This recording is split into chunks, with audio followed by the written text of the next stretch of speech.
गोटेदार लहंगा सिलने वाली परी। बहुत समय पहले की बात है। एक छोटे से गांव में देवकी नाम की विधवा महिला रहती थी। देवकी का इस दुनिया में कोई नहीं था। वह घर चलाने के लिए जंगल से लकड़ियां काटकर बेचा करती थी। एक दिन देवकी जंगल में लकड़ी काट रही थी, तभी उसे किसी बच्चे के रोने की आवाज सुनाई देती है। बच्चे के रोने की आवाज सुनकर देवकी इधर उधर देखती है। तभी वह देखती है कि एक पेड़ के पास प्यारी सी बच्ची जोर जोर से रो रही है। देवकी उस बच्ची को गोद में उठा लेती है। रोते नहीं बेटा, चुप हो जाओ। कितनी मासूम और प्यारी बच्ची है। आखिर इस सुनसान जंगल में इस बच्ची को कौन छोड़कर गया होगा। बेटा चुप हो जाओ, अब मैं आ गई हूँ ना। आज से तुम मेरे साथ रहोगी, मेरी बेटी बनकर। देवकी उस बच्ची को अपने साथ अपने घर ले आती है और बड़े ही प्यार से उसका पालन पोषण करने लगती है। देवकी उस बच्ची का नाम लालसा रखती है। वह लालसा को कभी यह एहसास नहीं होने देती कि वह उसकी असली माँ नहीं है। वह लालसा की हर खुशी का अच्छे से ध्यान रखती है और उसका दाखिला भी शहर के अच्छे स्कूल में करवाती है। लालसा पढ़ने में काफी होनहार थी। एक दिन स्कूल में टीचर सभी बच्चों से कहती है, बच्चों आप लोगों को ये जानकर बहुत ही खुशी होगी कि हमारे स्कूल में बहुत बड़ा फैशन शो होने वाला है और जो भी इस फैशन शो को जीतेगा उसे पूरे 1 लाख रुपए मिलेंगे और स्कूल की तरफ से स्कॉलरशिप भी मिलेगा। तो बच्चों आप सभी इस शो के लिए तैयार हो ना? Yes teacher. इतना बोलकर टीचर वहाँ से चली जाती है। टीचर के जाते ही सभी लड़कियां आपस में बात करने लगती है कि वह इस फैशन कंपटीशन में क्या पहनने वाली है। मैं तो अपना जयपुरी लहंगा पहनूंगी, मैं तो गाउन पहनूंगी। सब बच्चे आपस में बात कर रहे थे। वहीं लालसा चुपचाप कोने में उदास बैठी थी। तभी स्कूल की एक बहुत ही घमंडी लड़की अंजलि कहती है क्या हुआ लालसा, तुम इस फैशन कंपटीशन में हिस्सा नहीं ले रही हो क्या? वैसे तुम हिस्सा ले भी कैसे सकती हो? भला तुम्हारी वो गरीब बूढ़ी माँ तुम्हें फैशन शो में पहनने के लिए कपड़े कहाँ से दिलवाएगी, है ना दोस्तों? इतना बोलकर अंजलि के साथ क्लास की सभी लड़कियां जोर जोर से हंसने लगती है और सभी लालसा को गरीब गरीब कहकर चिढ़ाने लगती है। यह सब देखकर लालसा बहुत ही ज्यादा दुखी हो जाती है। चुप हो जाओ तुम सब। मेरी माँ गरीब जरूर है लेकिन वो मेरे लिए दुनिया की सबसे अमीर माँ है और देखना मैं जरूर इस फैशन शो में हिस्सा लूंगी और जीतूंगी भी, समझी? इतना बोलकर लालसा घर आ जाती है और गुस्से से मुंह लटकाकर बैठ जाती है। वहीं देवकी खांसते हुए जंगल से लाई हुई लकड़ियों को काट रही थी। क्या हुआ मेरी बेटी को? आज ये चांद सा चेहरा मुरझाया हुआ क्यों है? माँ हम इतने गरीब क्यों हैं माँ?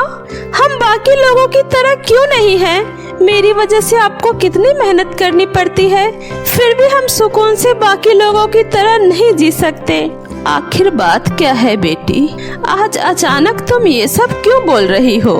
माँ अब मैं बच्ची नहीं रही, बड़ी हो गई हूँ और मुझे सब समझ में आता है। आप मुझे पढ़ाने लिखाने और मेरी छोटी छोटी ख्वाहिशों को पूरा करने के लिए कितनी मेहनत करती हो और एक मैं हूँ बिना कुछ किए ही हर वक्त आपसे अपनी चीजों की फरमाइश करते रहती हूँ और आज भी वही करने वाली थी। कुछ दिन बाद स्कूल में फैशन शो है लेकिन माँ अब मैं समझ गई हूँ ये सारी चीजें हम गरीब लोगों के लिए नहीं है। मैं उस फैशन शो में हिस्सा नहीं लूंगी। बेटा मैंने जिंदगी में बहुत दुख झेले हैं लेकिन मैं नहीं चाहती कि तुम्हारी जिंदगी भी मेरी तरह दुखों से भरी हो। मैं चाहती हूँ तुम पढ़ लिख कर एक अच्छा मुकाम हासिल करो। मैं ये लकड़ियाँ लेकर बाजार जा रही हूँ। आते वक्त तुम्हारे लिए कोई अच्छा सा गाउन लेकर आ जाऊंगी। माँ अब ठीक तो हो ना माँ? तभी देवकी अचानक से बेहोश हो जाती है। लालसा दौड़कर पास के डॉक्टर को बुलाकर लाती है।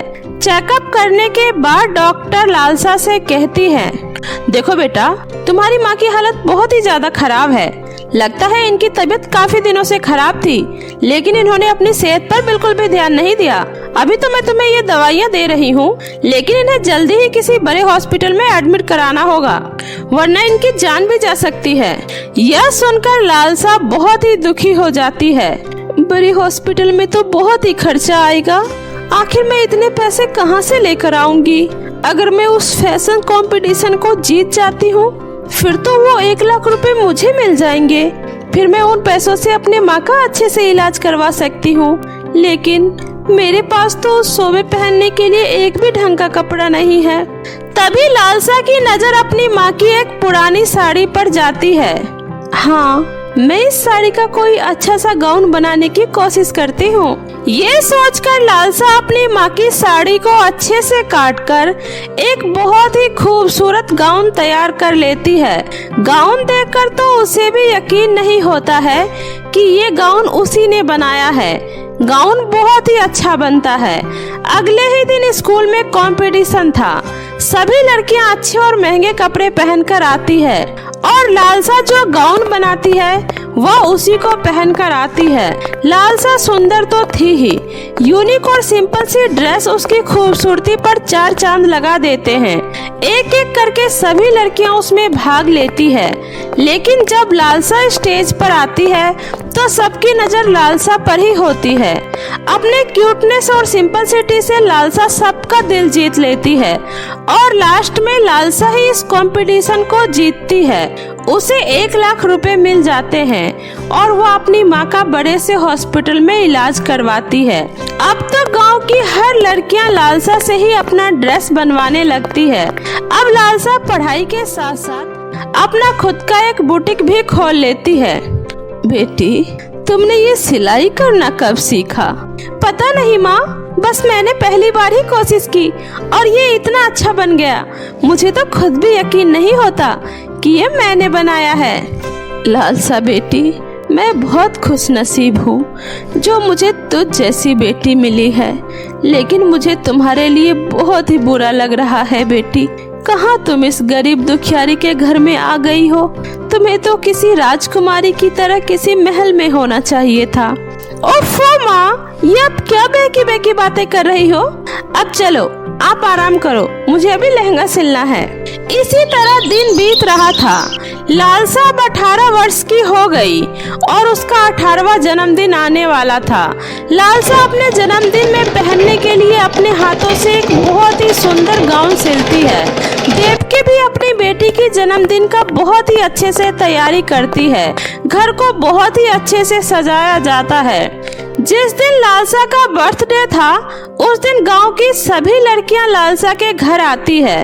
लालसा आज बहुत ही खूबसूरत लग रही थी। बेटा चलो अब केक काटो। लालसा जैसे ही केक काटने वाली होती है, तभी वहाँ पर एक परी आ जाती है और वह लालसा से कहती है, लालसा बेटा मेरे साथ चलो, मैं तुम्हें लेने आई हूँ। बेटा मैं ही तुम्हारी असली माँ हूँ। ये क्या मजाक है? मैं आपकी बेटी नहीं हूँ। मेरी माँ तो मेरे साथ है, मेरी देवकी माँ। माँ आप कुछ बोलते क्यों नहीं? ये परी जी क्या बोल रही है माँ? बेटा मुझे माफ कर दे, मैंने तुमसे झूठ कहा था। तुम मेरी बेटी नहीं हो। परी जी बिल्कुल सही कह रही हैं, यही तुम्हारी असली माँ है। फिर देवकी लालसा को सारी सच्चाई बताती है। नहीं, ये नहीं हो सकता। देवकी मैं तुम्हारा ये एहसान कभी नहीं भूलूंगी। तुमने मेरी बेटी को अपनी बेटी की तरह रखा, उसे कभी माँ की कमी महसूस नहीं होने दी। लेकिन अब वक्त आ गया है कि मैं अपनी बेटी को अपने साथ परीलोक लेकर जाऊं। नहीं, आप मेरी माँ नहीं हो सकती। आखिर कोई माँ अपने बच्चों को यूं मरता हुआ छोड़कर नहीं जाता। मेरी माँ तो सिर्फ देव की माँ ही है, जिन्होंने मेरा हर सुख दुख में ख्याल रखा है। माँ इनसे पूछो कि आखिर इनकी ऐसी क्या मजबूरी थी जो मुझे जन्म देते ही जंगल में मरता हुआ छोड़कर चली गई। फिर आज एकदम से इनकी ममता कैसे जाग उठी जो आज ये मुझे लेने यहाँ आ गई। बेटा ये बहुत ही दुख भरी कहानी है। मेरी मजबूरी थी, जो मुझे मेरे कलेजे के टुकड़े को खुद से अलग करना पड़ा। मैंने पृथ्वी पर रहने वाले एक आम इंसान से शादी कर ली, लेकिन जब यह बात रानी परी को पता चली तो उन्होंने तुम्हारे पिताजी को मुझसे अलग कर दिया। उस वक्त मैं माँ बनने वाली थी। तभी रानी परी ने मुझे श्राप दिया कि मैं अपने पहले संतान को अगर अपने साथ रखूंगी तो वह मर जाएगी। 18 साल पूरा होने के बाद ही मैं उसे अपने साथ रख सकती हूँ, तभी वो मुझे फिर से परीलोक में रहने की अनुमति देगी। इसलिए मुझे तुम्हारी जान बचाने के लिए ये सब करना पड़ा। मुझे माफ कर दो बेटा, मैं मजबूर थी। अब मैं तुमसे और दिन अलग नहीं रह सकती। मेरे साथ चलो बेटा। जाओ बेटी, अपनी माँ के पास वापस चली जाओ। जब तुम्हारा मन करे तो मुझसे मिलने पृथ्वी लोक पर आ जाना। तुम हमेशा मेरी बेटी ही रहोगी बेटी। अब जाओ, हमेशा खुश रहना। लालसा अपनी माँ की बात को मानकर परी के साथ परीलोक आ जाती है। रिद्धिमा परी अपनी बेटी लालसा को लेकर परीलोक आ जाती है। तभी वहाँ पर रानी परी आती है और रिद्धिमा परी से कहती है, रिद्धिमा परी, तुम अपनी बेटी को पृथ्वी लोक से तो लेकर परीलोक आ गई हो, लेकिन ये मत समझो कि मैंने तुम्हें माफ कर दिया है। तुम्हारी बेटी अभी भी बाकी परियों की तरह कोई जादू नहीं कर सकती है और ना ही तुम अपनी जादुई शक्तियों से उसकी कोई सहायता करोगी। उसे खुद ही आम इंसानों की तरह ही इस परीलोक में मेहनत करके रहना होगा, समझ गई?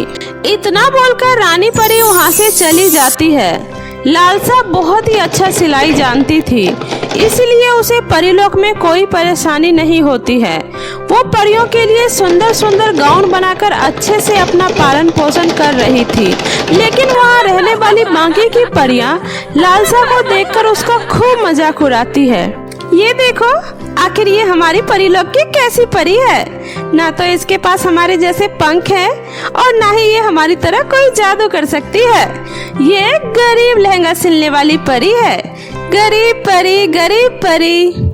सभी परियां लालसा को गरीब परी कहकर खूब चिढ़ाया करती है, लेकिन लालसा वहाँ किसी भी परी से बिना झगड़ा किए चुपचाप अपना काम करती रहती है। लालसा किसी से कुछ भी नहीं बोलती थी और ना ही हंसती थी। वह हमेशा उदास बैठी रहती थी। अपनी बेटी की यह हालत देखकर रिद्धिमा परी को बहुत ही बुरा लगता है कि आखिर उसकी बेटी एक परी होते हुए भी नौकरानी का काम कर रही है। उसे लोगों के कपड़े बनाने पड़ रहे हैं, लेकिन वह उसके लिए कुछ भी नहीं कर पा रही थी। ऐसे ही दिन बीत रहे थे। एक दिन परी राज्य की सबसे शक्तिशाली अनुपमा रानी परी परीलोक में आती है। उन्हें देखकर परीलोक की सभी परियां उनके स्वागत में खड़ी हो जाती है। यहाँ तक कि रानी परी भी उनके स्वागत में खड़ी होती है, क्योंकि पूरे परीलोक की सबसे शक्तिशाली रानी अनुपमा परी ही थी। परियों की महान देवी अनुपमा परी का हमारे परीलोक में स्वागत है। परी माँ, हमें याद कर लिया होता, हम खुद आपकी खातिरदारी में हाजिर हो जाते। आखिर यहाँ आने की कोई खास वजह?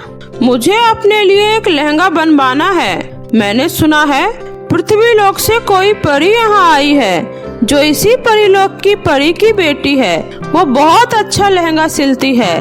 उसके सिले लहंगों की पूरे परीलोक में बहुत ही चर्चे हैं, तो मुझे उस लड़की से अपने लिए एक लहंगा बनवाना है।